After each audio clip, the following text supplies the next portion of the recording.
രണ്ട് കുടുംബാധിപത്യം കൊണ്ട് നിലനിന്നിരുന്ന കുടുംബ പാർട്ടികളെ തച്ചുടച്ചുകൊണ്ട് ദേശീയതയുടെ രഥം ഇതാ മറാഠ മണ്ണിലൂടെ പോകുന്ന കാഴ്ച നമുക്ക് കാണാൻ സാധിക്കുന്നു.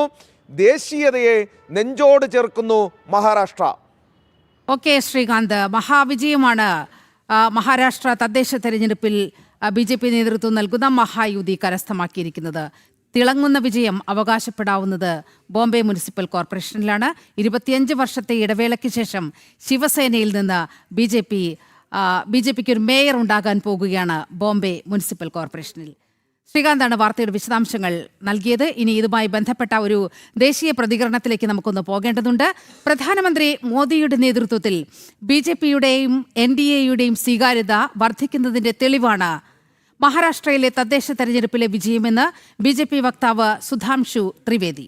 അടുത്തിടെ കേരള മുനിസിപ്പൽ കോർപ്പറേഷൻ തെരഞ്ഞെടുപ്പിൽ തിരുവനന്തപുരത്ത് ഞങ്ങൾ BJP ഭൂരിപക്ഷം നേടി. ഇന്ന് ഏഷ്യയിലെ ഏറ്റവും വലിയ മുനിസിപ്പൽ കോർപ്പറേഷനായ BMC തെരഞ്ഞെടുപ്പിൽ BJP മഹായുതിക്ക് വിജയം ലഭിച്ചു. ജനങ്ങൾ BJPക്ക് ഒപ്പമാണെന്ന് ഒരിക്കൽ കൂടി തെളിയിച്ചതായും സുധാംശു ത്രിവേദി പറഞ്ഞു. आप सभी ने देखा कि आज महाराष्ट्र नगर निगम में भारतीय जनता पार्टी और हमारे गठबंधन सहयोगियों के साथ महायुति ने शानदार सफलता अर्जित की है. यह दर्शाता है कि प्रधानमंत्री श्री नरेंद्र मोदी जी के नेतृत्व में भाजपा और NDA के प्रति स्वीकार्यता उत्तरोत्तर बढ़ रही है. मात्र कुछ दिन पूर्व केरल नगर निगम चुनावों में तिरुवनंतपुरम में पहली बार हमने बहुमत पाया था. आज देश के और संभवतः एशिया के सबसे बड़े नगर निगम BMC Brihan Mumbai municipal corporation में जो अभूतपूर्व सफलता भाजपा NDA और वहां महायुति को मिली है, उसके लिए हम महाराष्ट्र की जनता का, महाराष्ट्र के मतदाताओं का भारतीय जनता पार्टी की तरफ से धन्यवाद देते हैं. മഹിളാ കോൺഗ്രസ് പത്തനംതിട്ട ജില്ലാ സെക്രട്ടറി രഞ്ജിത പുളിക്കൻ അറസ്റ്റിൽ. രാഹുൽ മാങ്കൂട്ടത്തിൽ MLAക്കെതിരായ ബലാത്സംഗ കേസിലെ പരാതിക്കാരിയുടെ പേര് വെളിപ്പെടുത്തിയ കേസിലാണ് അറസ്റ്റ്.